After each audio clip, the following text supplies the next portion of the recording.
बोलो जयकारा बोल मेरे श्री गुरु महाराज की जय। सभी गुरुमुख प्रेमियों से सप्रेम जय सच्चिदानंद। सेवा का संसार में एक बड़े से बड़ा प्रमाण है जो हर कोई इंसान जानता है, बड़ा छोटा हर कोई बुद्धिमान जानता है कि भगत हनुमान जी ने भगवान श्री रामचंद्र जी महाराज जी की जो निष्काम सेवा की उसका प्रमाण मिलना बहुत कठिन है, नामुमकिन जैसा है। क्यों कि इतना बड़ा जीता जागता प्रमाण है इस दुनिया के अंदर कि भगवान श्री रामचंद्र जी से भी ऊंचा नाम भगवान श्री रामचंद्र जी महाराज से हनुमान जी का नाम ऊंचा देखने में आता है। भगवान तो भगवान ही हैं, लेकिन फिर भी भगवान का वरदान ही समझो, भगवान की प्रसन्नता समझो कि भगवान अपने भक्तों का मान बढ़ाकर अपने से उसका पद कद ऊंचा कर देते हैं। सेवा ऐसी कीजिए जैसी करी हनुमान, रोम रोम में बस गए सुंदर श्री भगवान। भले ही लाखों प्रमाण हों, लेकिन हनुमान जैसी मिसाल देखने को नहीं मिलती, नहीं सुनने को मिली कि कितने ही गली गली में, हर मोड़ चौराहे पर राम भक्त हनुमान के मंदिर हैं जो दुनिया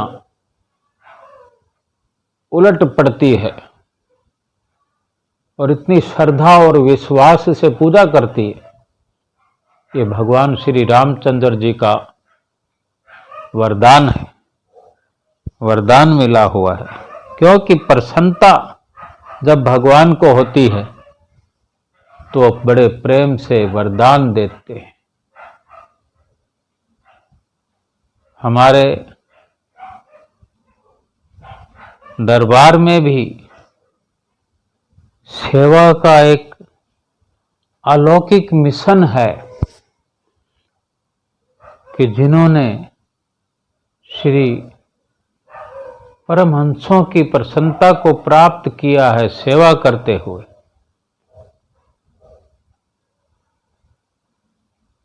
सेवा करत होत नेहकामी तिसको प्राप्त होत स्वामी।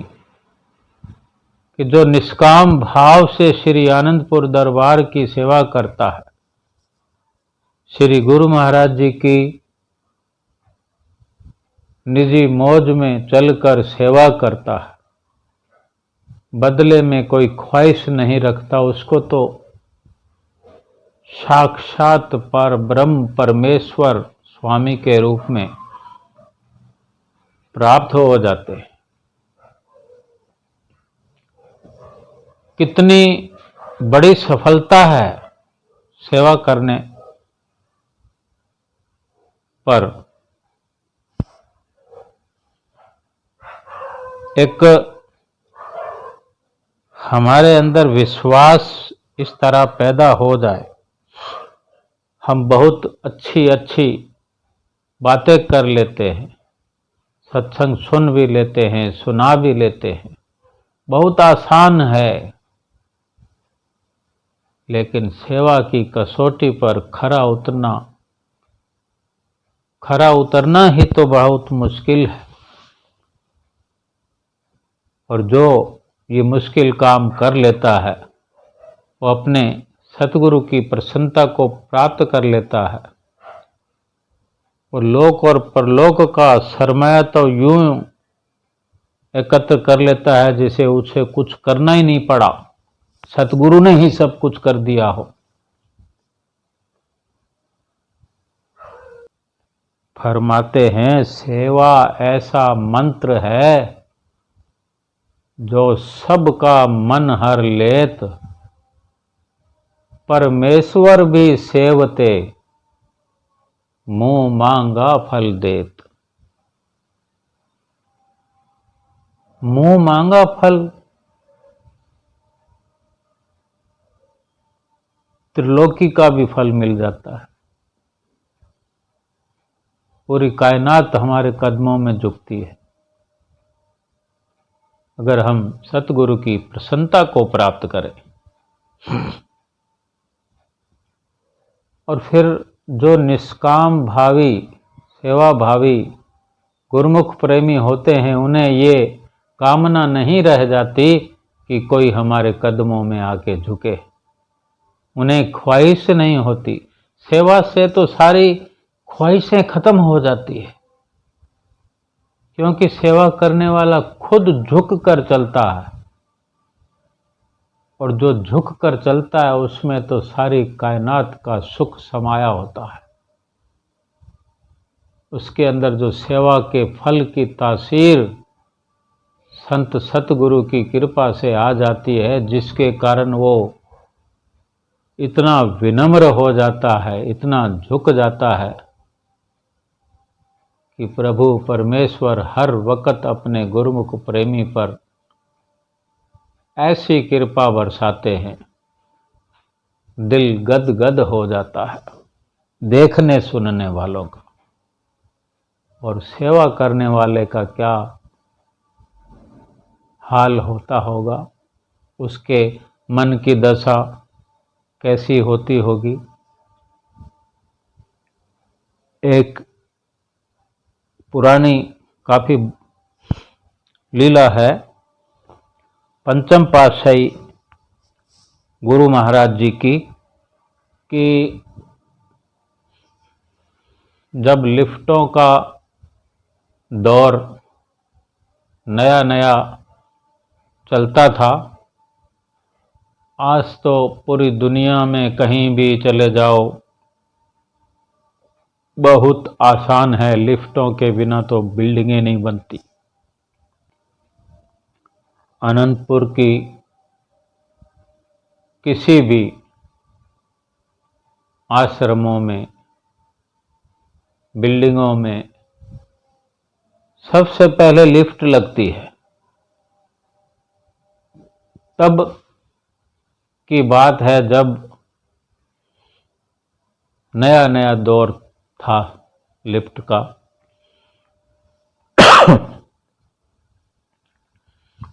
उस वक़्त दिव्य दर्शन हॉल में सिंहासन के पीछे की तरफ नई लिफ्ट लगी थी और पंचम पातशाही गुरु महाराज जी ने मुहूर्त किया लिफ्ट का। और मुहूर्त करने पर श्री गुरु महाराज जी लिफ्ट के अंदर खड़े होकर उस इंजीनियर को, जिसने लिफ्ट में अपना जो कारीगर का नमूना पेश किया,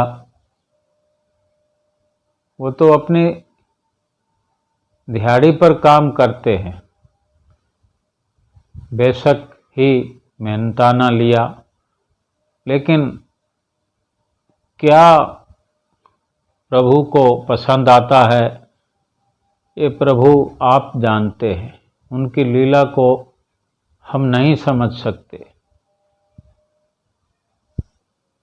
तो श्री गुरु महाराज जी उस इंजीनियर को अपने साथ लिफ्ट में लेकर, ये भी कितने सौभाग्य की बात है कि कब किस समय किसको कैसा मौका मिलता है, और उस मौके की हम जितनी सराहना करें कम है कि उस इंजीनियर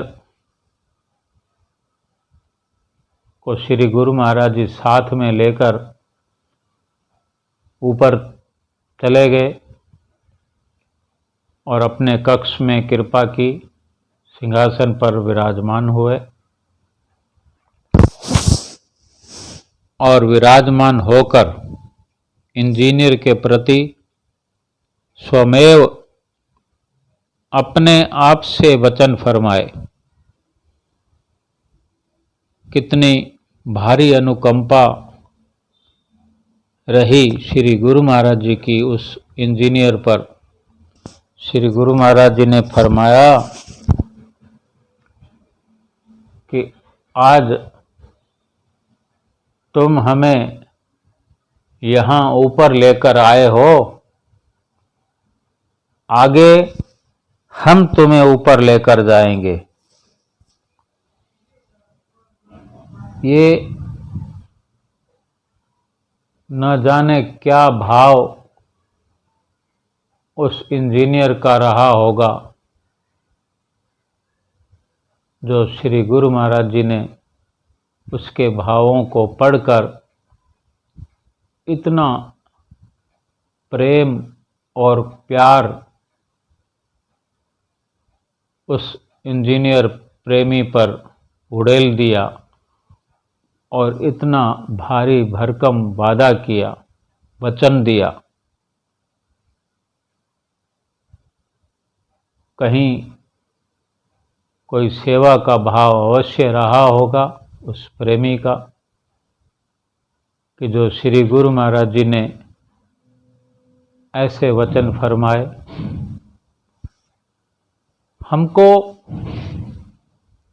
एक बात समझ में लानी पड़ेगी कि हम संसार के अंदर कितना लगन से काम करते हैं। काम की क्वालिटी के बारे में कितना चिंतित रहते हैं कि कहीं कमी पेशी हो गई तो उसमें नुकसान भुगतना पड़ेगा। उसकी कमाई का ख्याल रखते हैं, दुकानदारी का ख्याल रखते हैं कि कस्टमर फिर दोबारा नहीं आएगा। लेकिन भक्ति और परमार्थ में यही लगन लगाना आ जाए, चाहे दर्शन करते वक्त हो, श्री आरती पूजा करते वक्त हो, सेवा करते वक्त हो, सत्संग करते वक्त हो, सिमरन करते वक्त हो। क्यों उबने लगते हैं?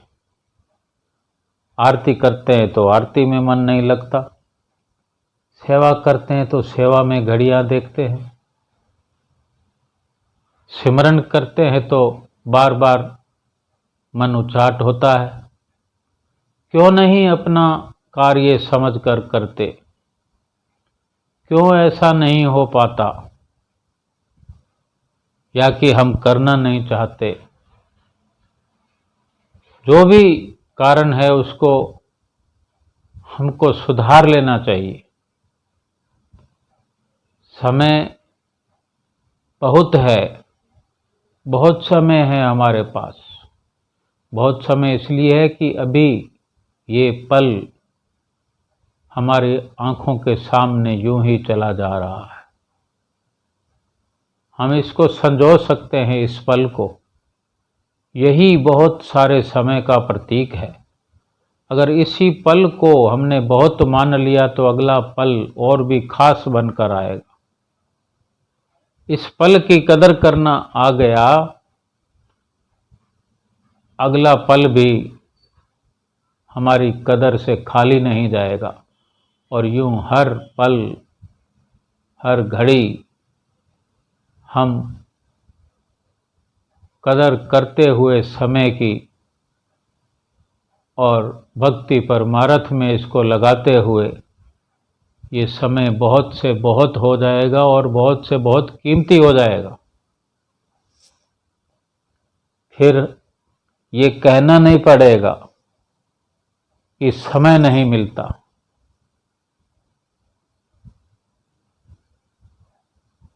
अगर हर वक्त ये विचार मन में रहेगा कि समय नहीं है, कल करेंगे, कल फिर वही बात होगी, कल से शुरू करेंगे, मन में इस तरह के विचार आते हैं। आज संडे का दिन है, छुट्टी का दिन है, सोमवार से करेंगे शुरू, सोमवार को और कोई काम आ जाते हैं, इस तरह फिर दूसरा संडे आ जाता है। यानी समय को हम अपने हाथों से निकाल रहे हैं, पीछे धकेल रहे हैं और हम आगे बढ़ते जा रहे हैं। या फिर ऐसा तो नहीं कि समय आगे बढ़ रहा है और हम कहीं पीछे छूटते जा रहे हैं। कुछ भी हो, लेकिन हम हैं खाली के खाली, ये अफसोस की बात है।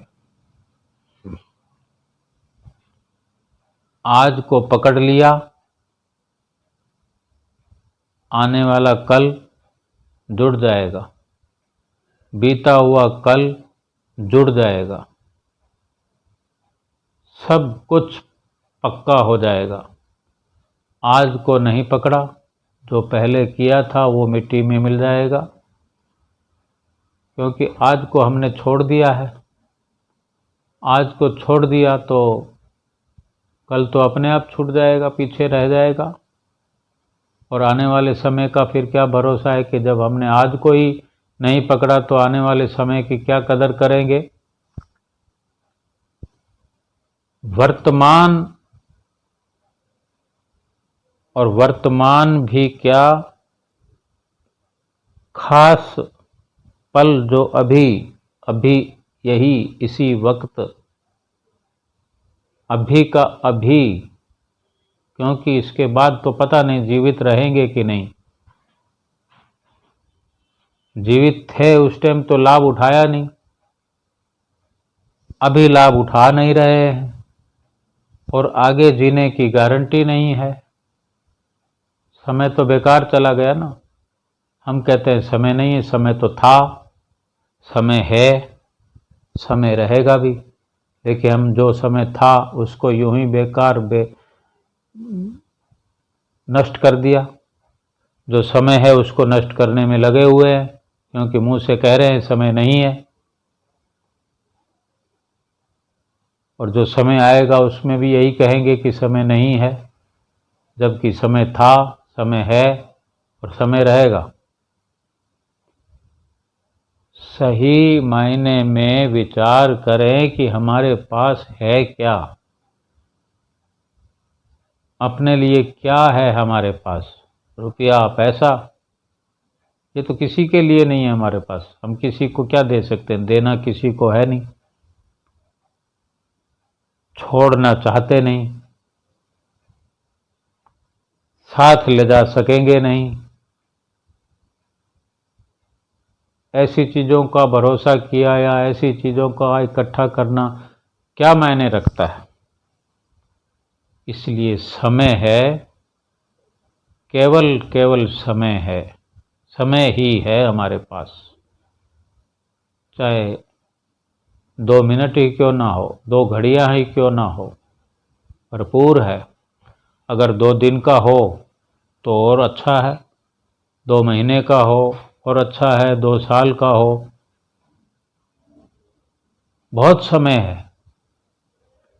समय की कदर करना आना चाहिए। आज 24 घंटे हमारे पास थे, समाप्त होने जा रहे हैं। यानी हम 24 घंटे पहले ये सोचते कि बहुत समय है तो 24 घंटे का लाभ उठा सकते थे। अब शुरू कर दे, अब कह दे कि मेरे पास 24 घंटे हैं और अभी से लाभ उठाने की कोशिश करें। कितना उठा सकते हैं? 1 घंटा उठा सकते हैं, 2 घंटा उठा सकते हैं, जितना मर्जी उठा सकते हैं, 2-4 घंटे तो उठा सकते हैं। लेकिन हम ये ऐसे ही कहते रहेंगे समय नहीं है, कल करेंगे, तो ये अभी शुरू होने वाले 24 घंटे कल इस समय पर समाप्त हो जाएंगे। 24 घंटे गए, लेकिन हम 1-2 घंटे को भी लाभ नहीं उठा सकते। अगर उठाना चाहें 2 घंटे उठा लिए तो हमने 24 घंटे में 2 घंटे भी लाभ उठाया, महापुरुषों की प्रसन्नता अवश्य उतरेगी और अधिक लाभ उठाने के लिए प्रेरणा भी मिलेगी। और महापुरुषों की प्रसन्नता जिसने पाली, लोक और परलोक उसने अपना सुहेला कर लिया। बोलो जयकारा बोल मेरे श्री गुरु महाराज की जय।